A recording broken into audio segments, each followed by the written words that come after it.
Algo monumental acaba de ocurrir dentro del Vaticano, algo que ha tomado por sorpresa a teólogos, obispos, cardenales, periodistas y, por supuesto, a millones de fieles católicos alrededor del mundo. Mientras estás viendo este video, la Iglesia Católica está viviendo un terremoto silencioso, uno que no se siente con los pies, sino con el alma. Hace apenas unas horas, el Papa León XIV ha firmado un nuevo documento doctrinal de impacto global titulado Nova Lux Veritatis, una nueva luz de la verdad. Un texto que, aunque corto, está rompiendo con más de 1000 años de tradición. Y entre sus páginas, el Santo Padre ha anunciado algo que nadie esperaba: la prohibición inmediata de 10 enseñanzas históricas de la Iglesia. Enseñanzas que durante siglos fueron consideradas incuestionables, verdades absolutas, pero que, a partir de hoy, ya no podrán ser enseñadas por ningún sacerdote, predicador o institución católica. Sí, has oído bien, prohibidas. Y no por razones políticas, ni por concesiones sociales, sino porque, según palabras del mismo documento, no reflejan la plenitud del rostro misericordioso de Dios.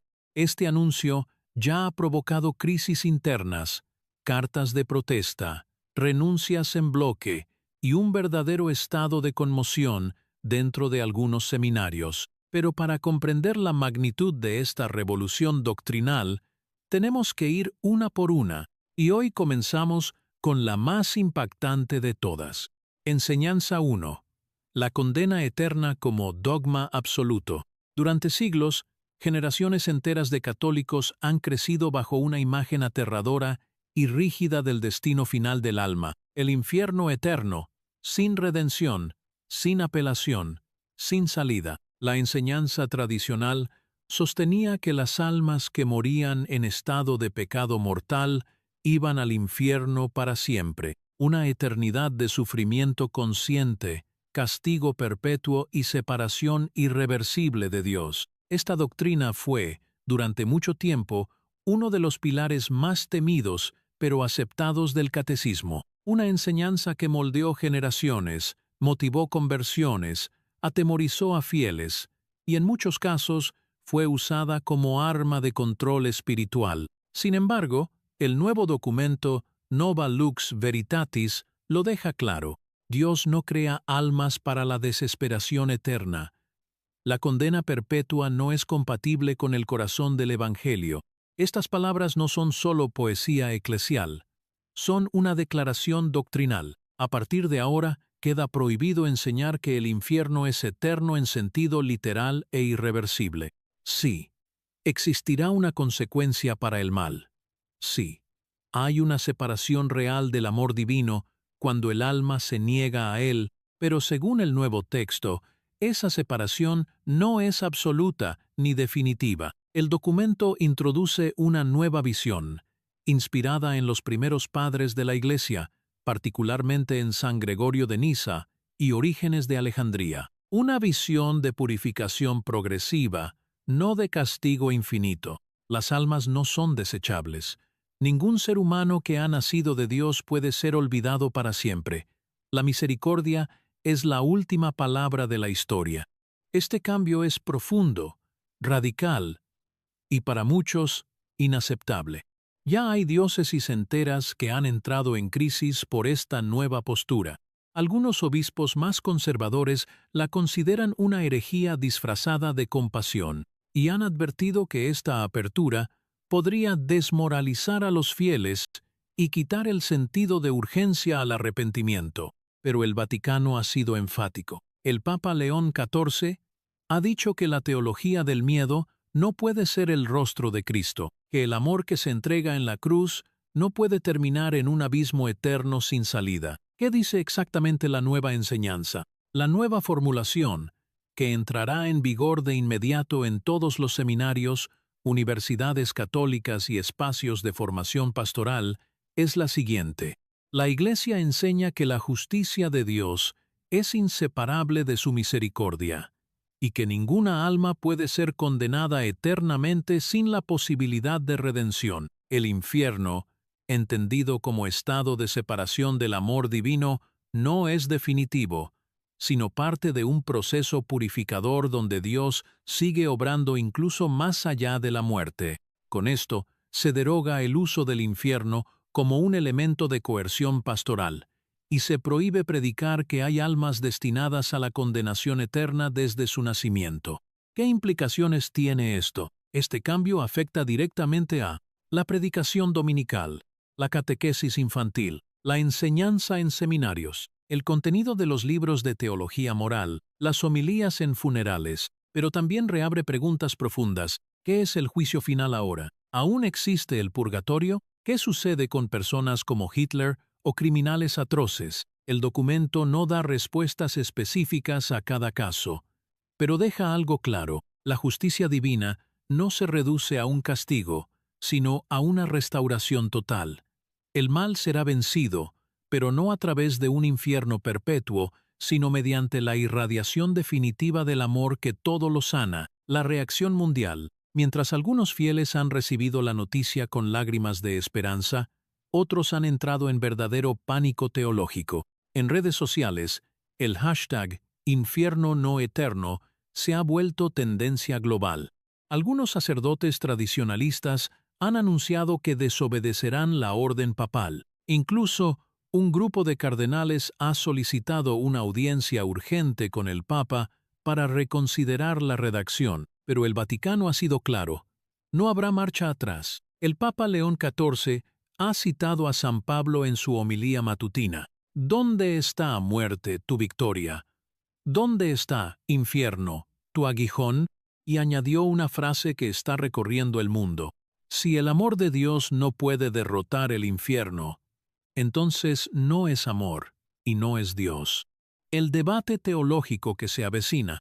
Con esta nueva directiva, la Iglesia entra en una nueva era, una donde la imagen del Dios juez da paso al Dios médico, donde la justicia se entiende no como castigo, sino como restauración. Teólogos de renombre ya están escribiendo libros. Monjes contemplativos están cambiando sus liturgias, y muchos fieles, sencillamente, están intentando procesarlo todo. Porque si esto es verdad, si no hay una condena eterna como verdad incuestionable, entonces todo cambia. Nuestra idea del pecado, nuestra urgencia de arrepentimiento, nuestra imagen del más allá y, sobre todo, nuestra imagen de Dios. Y esto es solo el principio. Lo que viene a continuación es incluso más controversial. En la parte 2, hablaremos de la enseñanza número 2, que ha sido también prohibida a partir de hoy, una enseñanza relacionada con el papel de la mujer, y que está generando reacciones encontradas dentro y fuera del Vaticano. Antes de cerrar, déjame un comentario aquí abajo. ¿Tú qué opinas sobre esta primera enseñanza prohibida? ¿Crees que el infierno eterno debe ser eliminado del pensamiento católico? ¿O piensas que esto es un paso demasiado arriesgado para la fe? Tu opinión es crucial, estés donde estés en el mundo. Nos vemos en la próxima entrega. Y recuerda, la historia de la Iglesia está cambiando y tú estás siendo testigo. Algo insólito está ocurriendo en este momento dentro del corazón de la Iglesia Católica. Y si aún no has visto la parte 1, te invito a hacerlo antes de seguir, porque lo que vamos a revelar hoy no solo desafía siglos de tradición, sino que también toca fibras sensibles que afectan la identidad espiritual de millones de creyentes. Estamos hablando de Nova Lux Veritatis, el nuevo documento firmado por el Papa León XIV que prohíbe la enseñanza de 10 pilares tradicionales del catolicismo. En la parte 1, vimos cómo el Papa eliminó la condena eterna como dogma absoluto, declarando que la misericordia es la última palabra de la historia.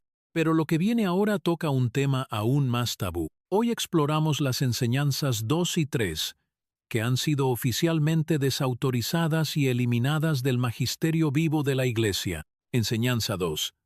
La exclusión de la mujer del ministerio ordenado. Durante más de 2 años, el sacerdocio católico ha sido reservado exclusivamente a hombres. Las mujeres, aunque vitales en la vida de la Iglesia, han sido sistemáticamente excluidas de toda forma de ministerio ordenado, diaconado, presbiterado y episcopado. La razón oficial siempre fue la llamada voluntad divina manifestada en Cristo. Cristo eligió solo varones como apóstoles, y según la tradición, eso debía replicarse eternamente. Las mujeres podían servir, pero no presidir. Podían formar, pero no consagrar. Podían acompañar, pero no gobernar. Esa estructura no solo generó desigualdad en la praxis eclesial, sino que creó una visión profundamente arraigada que lo sagrado estaba ligado a lo masculino. Sin embargo, el nuevo documento es tajante. Ninguna diferencia biológica, cultural o simbólica justifica la exclusión de las mujeres del acceso a los ministerios instituidos y ordenados. Y luego agrega una frase que ya ha hecho historia. El Espíritu Santo no distingue géneros cuando reparte carismas. A partir de hoy, queda completamente prohibido enseñar que las mujeres están excluidas del sacerdocio por voluntad divina. ¿Qué significa esto en términos prácticos?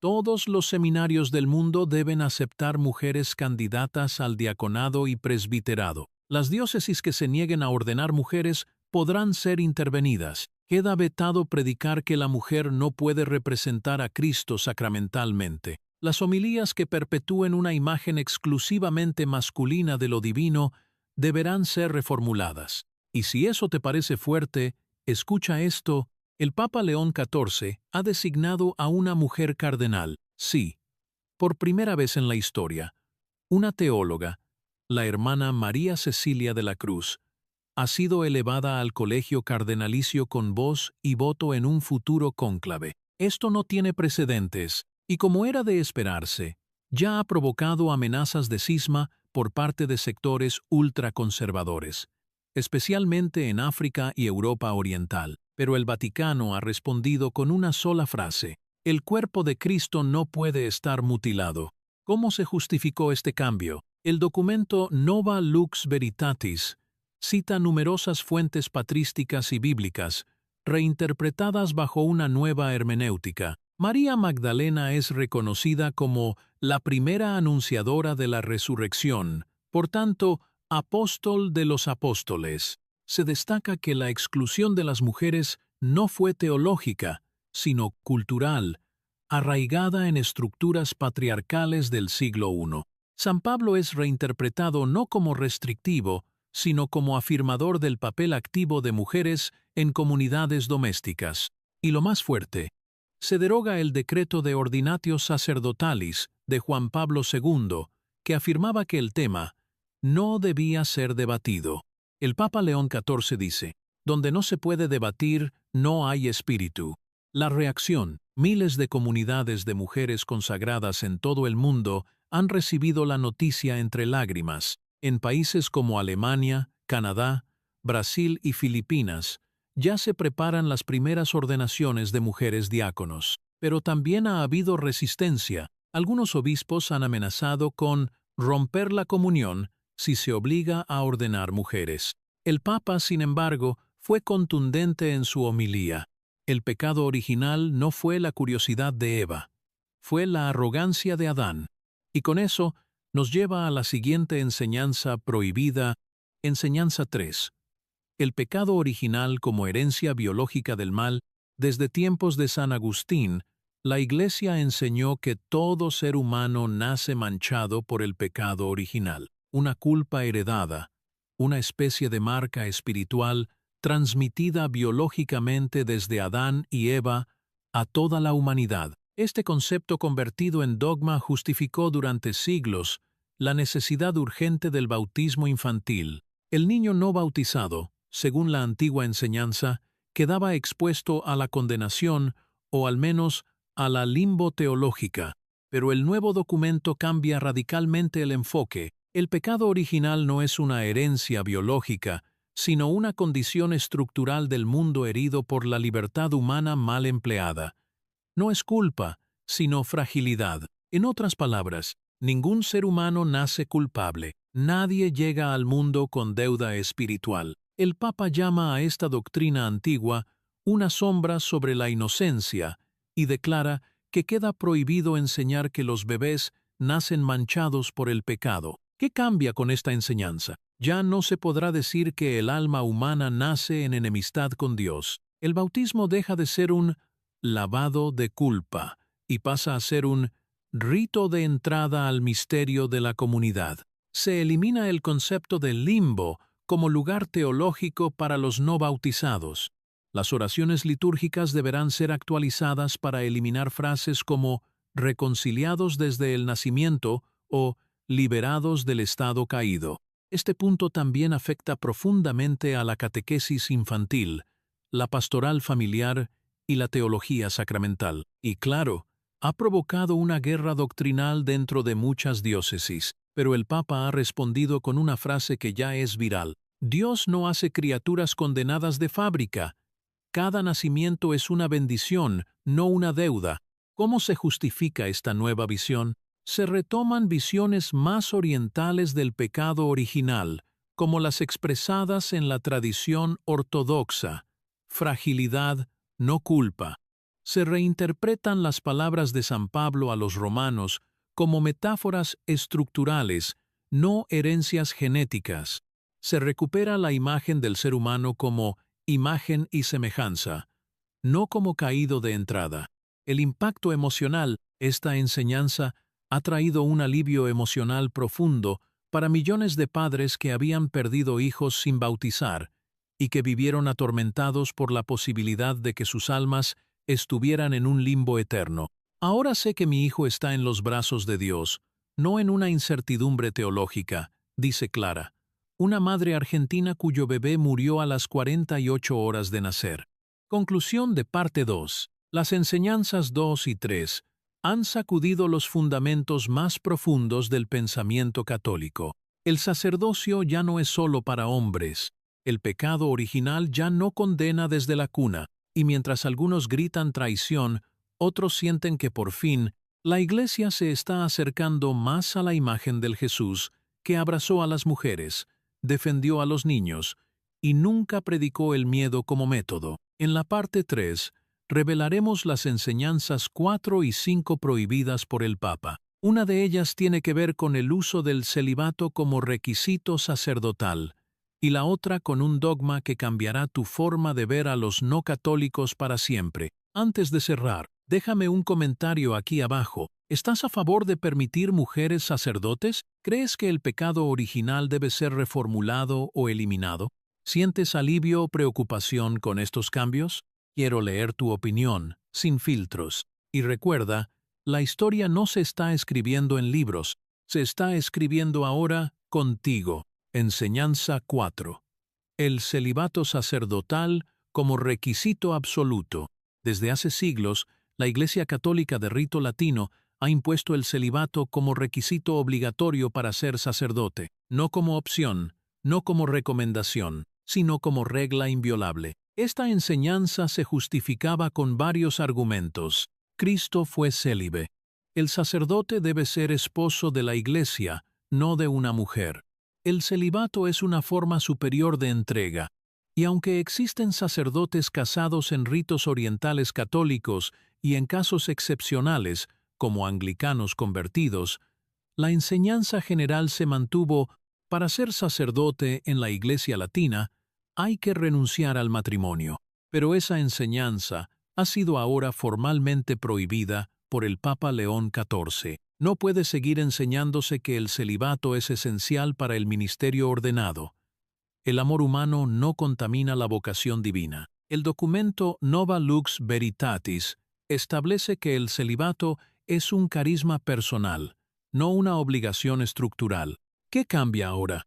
Las diócesis podrán ordenar hombres casados sin necesidad de dispensas excepcionales. Los seminaristas tendrán la libertad de discernir entre vida célibe o matrimonio. Los sacerdotes actualmente ordenados podrán solicitar permiso para casarse sin renunciar a su ministerio. Queda prohibido predicar que el matrimonio disminuye la santidad o eficacia de un sacerdote. El cambio no obliga a abolir el celibato, simplemente declara que no puede seguir siendo obligatorio. La reacción fue inmediata. Miles de sacerdotes mayores, especialmente en Europa y América Latina, han expresado alivio. Muchos sufrieron años de soledad, ocultando relaciones, viviendo en tensión entre vocación y afecto. Un sacerdote español, entrevistado por L'Osservatore Romano, dijo: «No se trata de abrir la puerta al pecado, sino de cerrar la puerta a la hipocresía». ¿Y por qué se hizo este cambio ahora? El Papa León XIV explicó que esta decisión no es solo pastoral, sino también evangélica. Pedro era casado, los apóstoles también. La Iglesia nació del amor, no de la abstinencia. El documento señala también el profundo daño que causó la represión emocional, tanto en la salud mental de sacerdotes como en escándalos de abusos. Y aunque muchos esperaban que este cambio viniera solo para resolver la crisis vocacional, el Papa fue claro: no se trata de números, se trata de libertad. El amor verdadero nunca ha sido un obstáculo para el reino. ¿Qué sectores se oponen?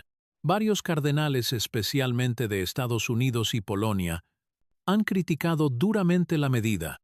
Algunos consideran que debilita el testimonio de entrega radical. Otros han sugerido que se genera confusión entre el clero y los fieles.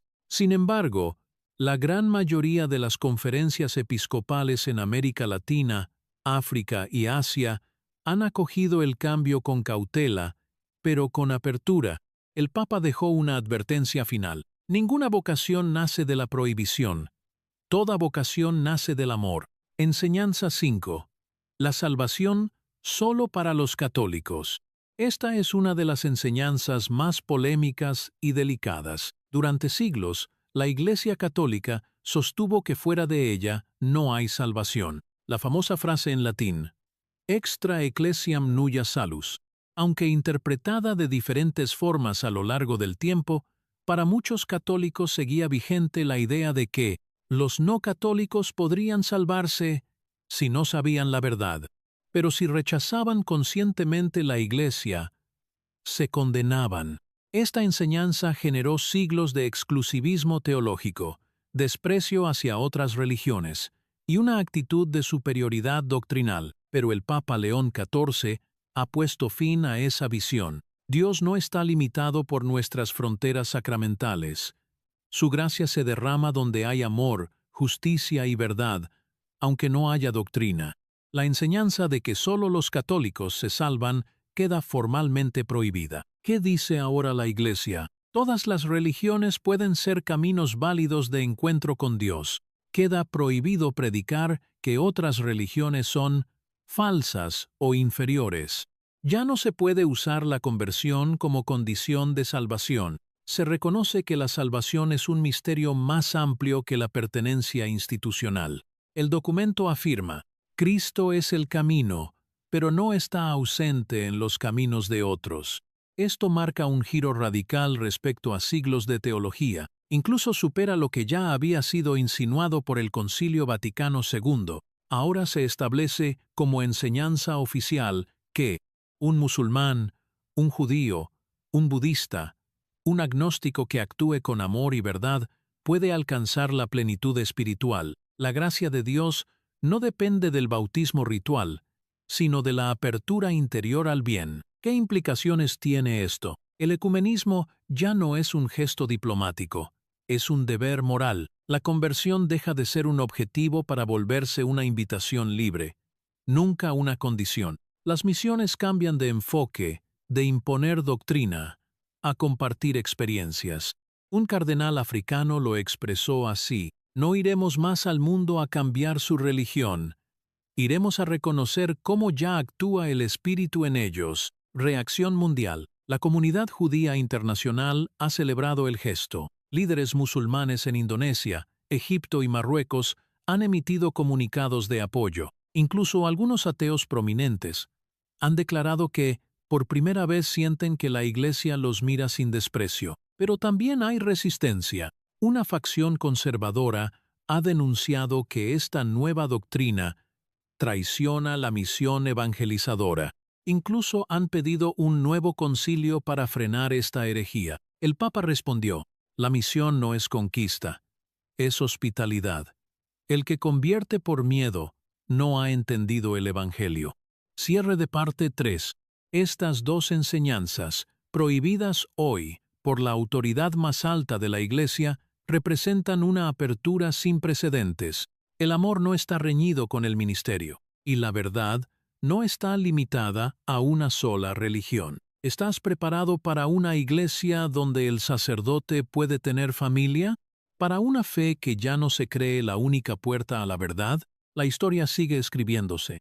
Y en la parte 4, te voy a revelar las enseñanzas 6 y 7 que acaban de ser eliminadas.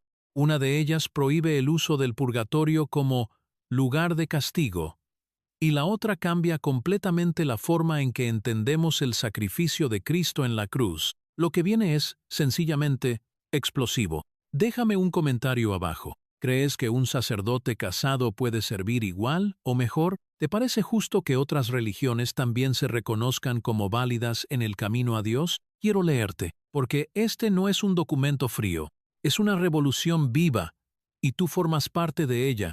Lo que te voy a contar ahora ha dejado atónitos no solo a fieles, sino a teólogos, obispos y seminarios completos, porque por primera vez en siglos, el Papa ha prohibido que se enseñen dos pilares del catolicismo tradicional, que el purgatorio es un lugar de castigo y que la muerte de Cristo fue un sacrificio para calmar la ira de Dios. Con estas dos nuevas reformas, la Iglesia entra en un territorio que parecía intocable, la visión del más allá y el mismo significado de la cruz. Enseñanza 6. El purgatorio, como lugar de castigo temporal. Por generaciones enteras, millones de católicos crecieron con esta idea. Si mueres en gracia, pero con pecados veniales sin confesar o sin haber hecho suficiente penitencia, irás al purgatorio. Y el purgatorio era presentado como un lugar de sufrimiento, una especie de antesala del infierno, donde las almas sufrían, lloraban y esperaban, mientras sus seres queridos ofrecían misas y oraciones para liberarlas. Imágenes oscuras, llamas, lamentos y hasta castigos físicos fueron usados por siglos para describir este estado temporal. Pero eso se terminó. El Papa León XIV, a través del nuevo documento doctrinal In Lumine Amoris, ha prohibido enseñar que el purgatorio es un lugar de castigo. ¿Qué dice ahora la Iglesia? El purgatorio ya no se entiende como lugar de sufrimiento, sino de sanación. Queda prohibido predicar que las almas sufren penas de fuego después de la muerte. Se reconoce que la transición al amor pleno de Dios no ocurre con dolor, sino con transformación. Ya no se puede presentar a Dios como un juez que retiene la entrada al cielo por castigos pendientes. El documento dice: el amor no necesita castigar para purificar. La luz no quema, ilumina. ¿Qué significa esto? Que el purgatorio ya no será más una especie de cárcel cósmica. Será comprendido como un proceso de integración del alma en el amor total de Dios, donde todo lo que en vida fue fragmentado, herido o confundido, se aclara con misericordia, no con tortura. Un cardenal de Brasil expresó con emoción: ya no tengo que predicar el miedo después de la muerte, solo el paso definitivo al amor. ¿Qué pasará con las misas por las almas del purgatorio? No desaparecen, pero ya no serán entendidas como pagos o intercambios de mérito, sino como expresiones de comunión espiritual y amor incondicional. Ya no hay tiempos de purga, hay procesos de iluminación. Una frase del Papa ha quedado grabada: el purgatorio no es una prisión, es el abrazo que aún no habíamos entendido. Enseñanza 7. La cruz como castigo sustitutivo. Esta puede ser la más controvertida de todas. Durante siglos, muchas corrientes dentro del cristianismo, incluyendo parte del catolicismo, enseñaron que Jesús murió para pagar una deuda, para satisfacer la justicia divina, para calmar la ira de Dios por nuestros pecados. A esta doctrina se le llamó teoría de la expiación sustitutiva, y aunque no fue oficializada como dogma, fue ampliamente enseñada en homilías, catequesis y hasta representaciones teatrales y películas. Imágenes de un Dios airado que exige sangre para perdonar, de un padre que no puede perdonar hasta que alguien inocente muera por los culpables. Pero eso acaba de cambiar radicalmente. ¿Qué ha dicho el Papa? Dios no necesita sangre para amar. No sacrificó a su Hijo, entregó a su Hijo. Jesús no fue una víctima, fue un revelador. La enseñanza de que la cruz fue un castigo sustituto queda prohibida. Desde ahora, la Iglesia enseña oficialmente que la cruz fue la máxima expresión del amor de Dios, no una transacción judicial. Jesús no murió para apaciguar a Dios, sino para revelar que el amor llega hasta el extremo. Dios no se reconcilió con la humanidad a través del dolor, sino a través de la entrega. Queda prohibido enseñar que Dios Padre castigó a su Hijo. ¿Y qué pasa con frases como «murió por nuestros pecados»? Se reinterpretan no como pago literal, sino como solidaridad radical. Cristo no cargó con tus pecados para que Dios no te castigara. Cristo los abrazó para que supieras que Dios nunca te abandona, incluso en el pecado, en el dolor, en la injusticia. El documento explica: el Evangelio no es un drama judicial, es una historia de amor total. La cruz no es la furia de Dios, es la fidelidad de Dios. Reacciones inmediatas.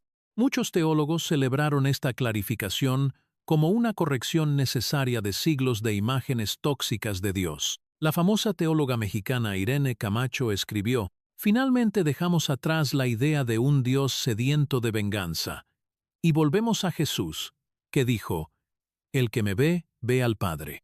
Pero también hubo confusión y crítica. Sectores conservadores, especialmente en seminarios de Estados Unidos y partes de Europa Oriental, acusaron al Papa de vaciar el poder de la cruz. Algunos incluso lo compararon con herejías antiguas como el arrianismo o el pelagianismo. ¿Y cómo respondió el Papa?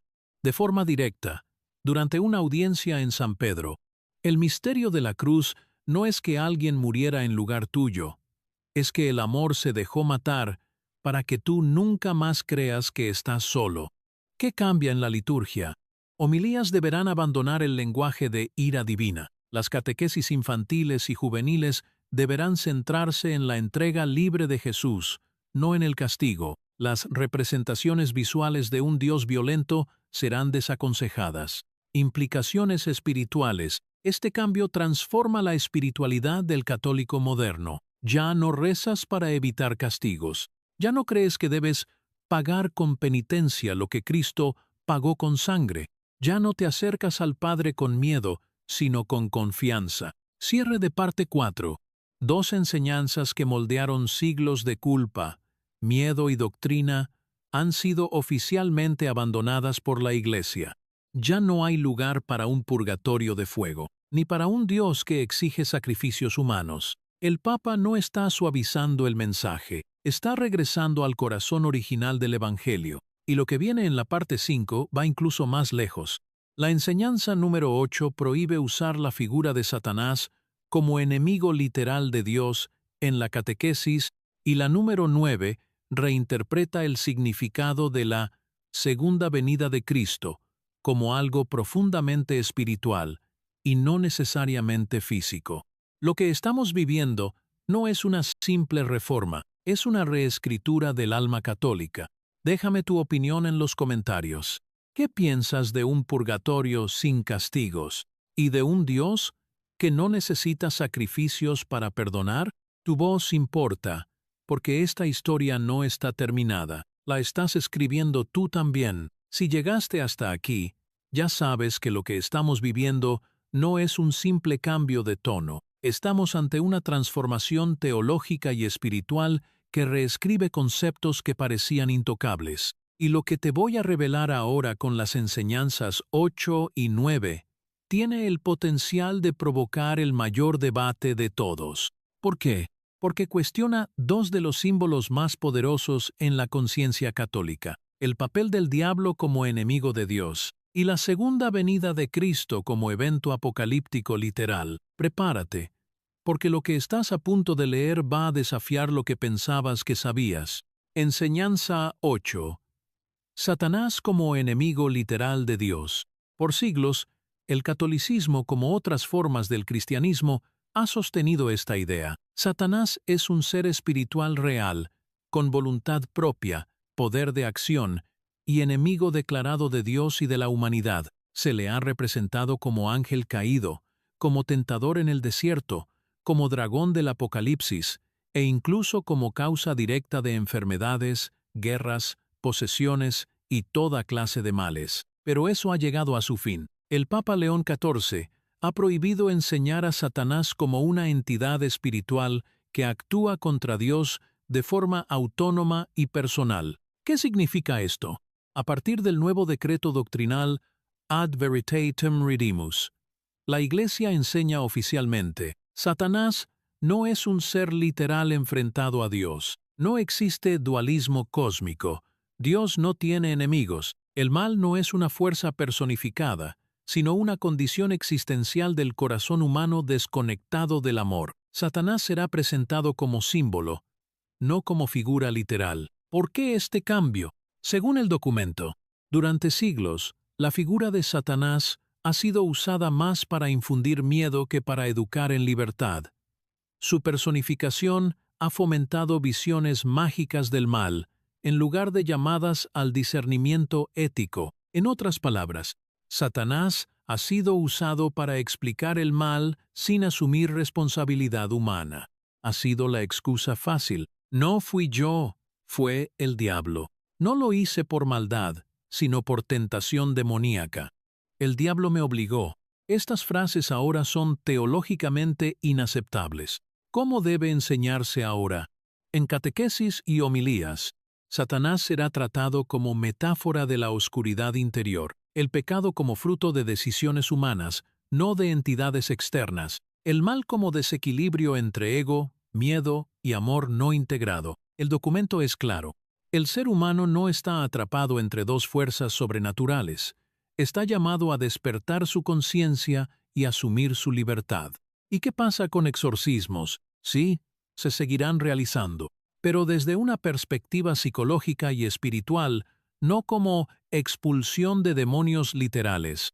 Se ha pedido a todos los obispos del mundo que revisen los manuales de exorcismo para eliminar el lenguaje mágico o violento y sustituirlo por lenguaje de restauración psicoespiritual. Reacciones inmediatas. Las más intensas vinieron de sectores ultraconservadores que acusaron al Papa de abolir el infierno y negar la existencia del demonio. Un grupo de sacerdotes en Filipinas incluso interrumpió una misa para leer un comunicado de protesta. Pero la respuesta oficial del Vaticano fue firme. Dios es absoluto. Si el amor es infinito, no puede tener enemigos. El diablo no es enemigo de Dios, es la sombra del miedo humano. ¿Qué dice el Papa? En una entrevista exclusiva con la Radio Vaticana, León XIV declaró: es hora de dejar de educar con miedo. La fe no necesita demonios para florecer. Necesita amor, verdad y responsabilidad. Enseñanza 9. La segunda venida de Cristo como evento literal. Si hay un concepto que ha alimentado siglos de expectativa, temor y fantasía teológica, es este.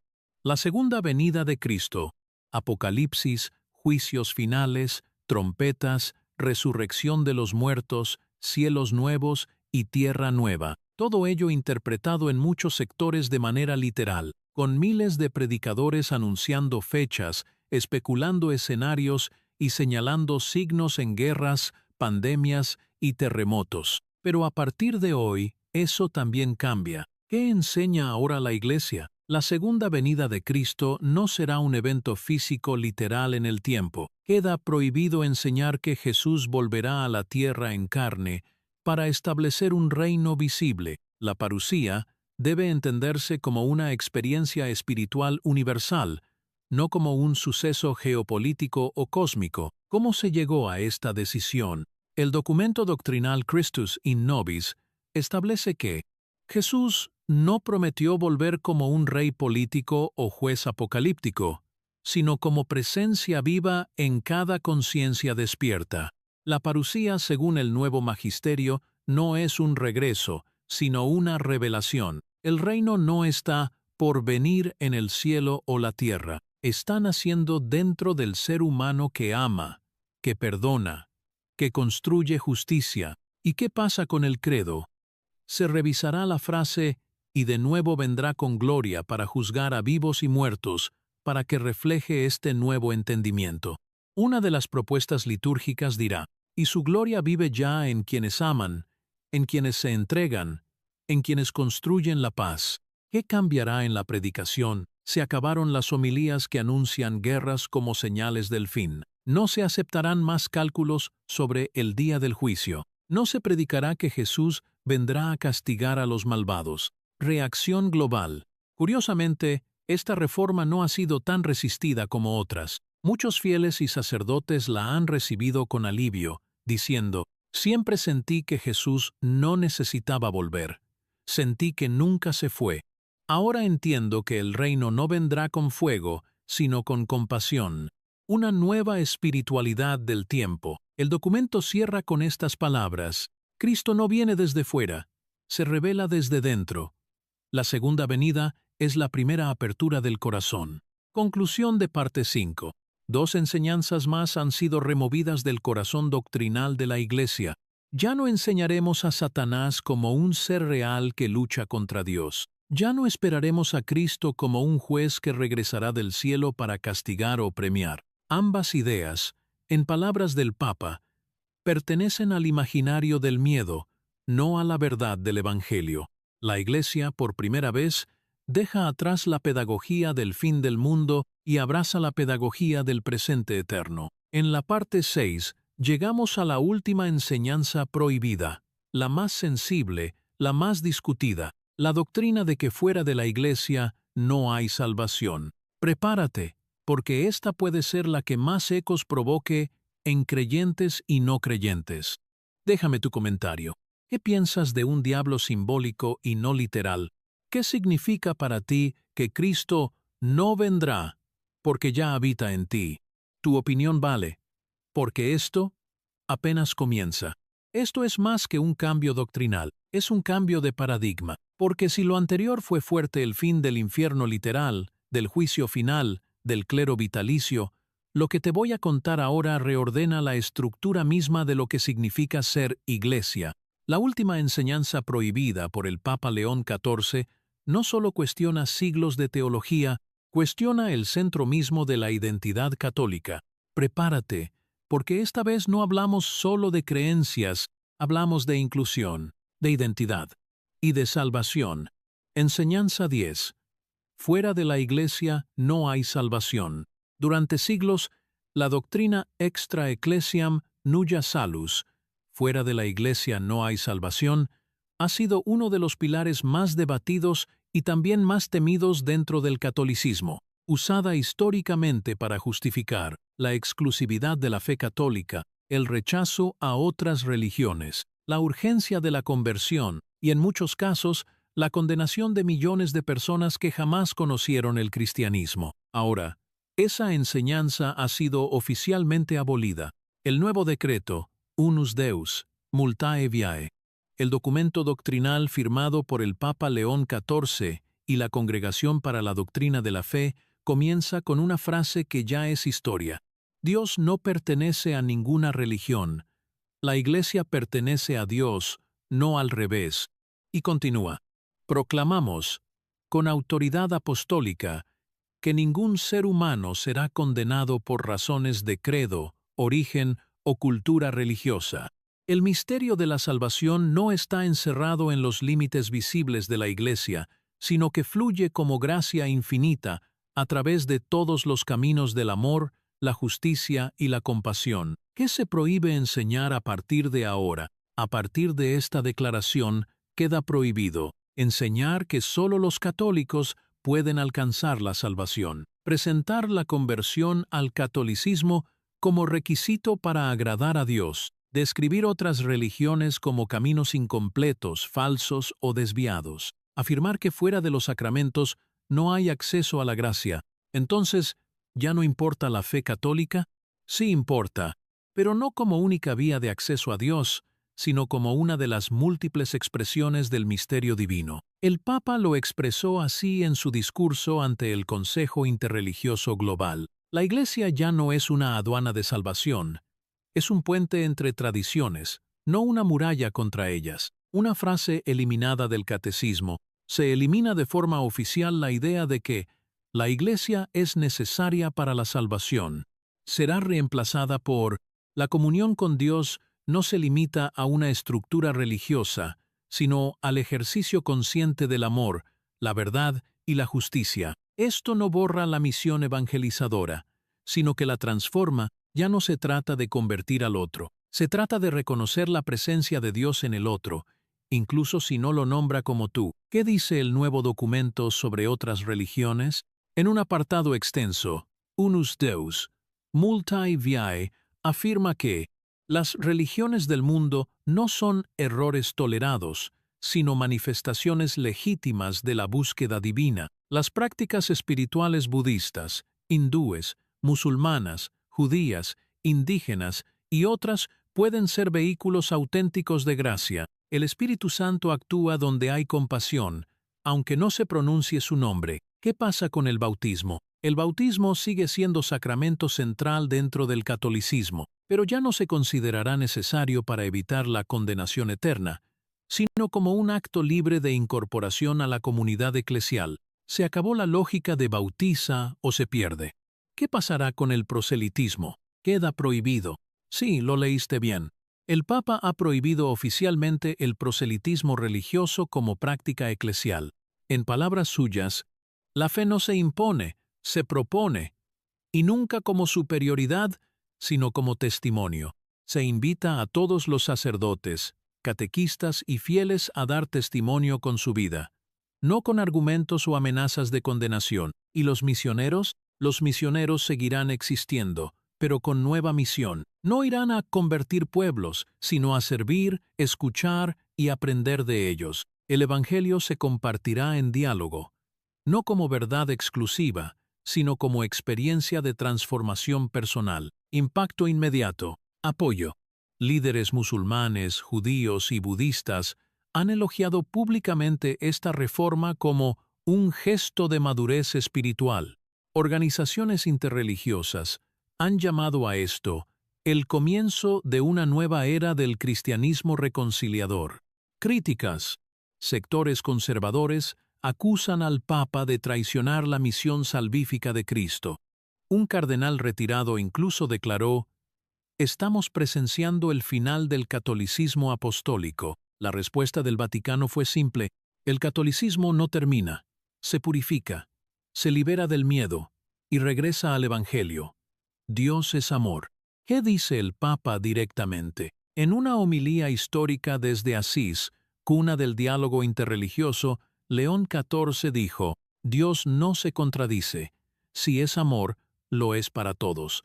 No juega a esconderse entre etiquetas, y no necesita que lo defiendan con orgullo doctrinal, sino con humildad vivida. Conclusión de parte 6. El cierre de una era y el comienzo de otra. Con esta 10ª enseñanza prohibida, se termina oficialmente el modelo exclusivista de la Iglesia Católica. Se ha roto la idea de que la salvación es un privilegio reservado, y nace una nueva teología, la de la comunión universal. Ya no hay dentro o fuera, solo hay camino, verdad y vida, donde haya amor. Resumen de las 10 enseñanzas prohibidas por el Papa León XIV. La superioridad jerárquica del clero, el celibato obligatorio como requisito universal, la exclusión total de las mujeres del sacerdocio, la condena absoluta de la homosexualidad, la infalibilidad papal entendida como autoridad incuestionable, el infierno como lugar físico de castigo eterno, el purgatorio como doctrina literal, Satanás como entidad real enfrentada a Dios, la segunda venida como evento literal futuro, la exclusividad salvadora del catolicismo. ¿Y ahora qué? La Iglesia ha cambiado más en 3 meses que en los últimos 300 años, y el mundo entero lo está mirando. La pregunta es, ¿tú estás listo para esta nueva Iglesia? Déjame tu comentario. ¿Qué piensas de que ya no se enseñe que solo el catolicismo salva? ¿Te parece liberador o preocupante? ¿Crees que esto fortalecerá la fe o la confundirá? Gracias por acompañarme en esta serie. Si quieres que analicemos juntos el nuevo documento Unus Deus, Multae Viae, línea por línea, dímelo aquí abajo. Lo que viene apenas comienza. Gracias por ver este video, haz clic aquí para ver otro video interesante.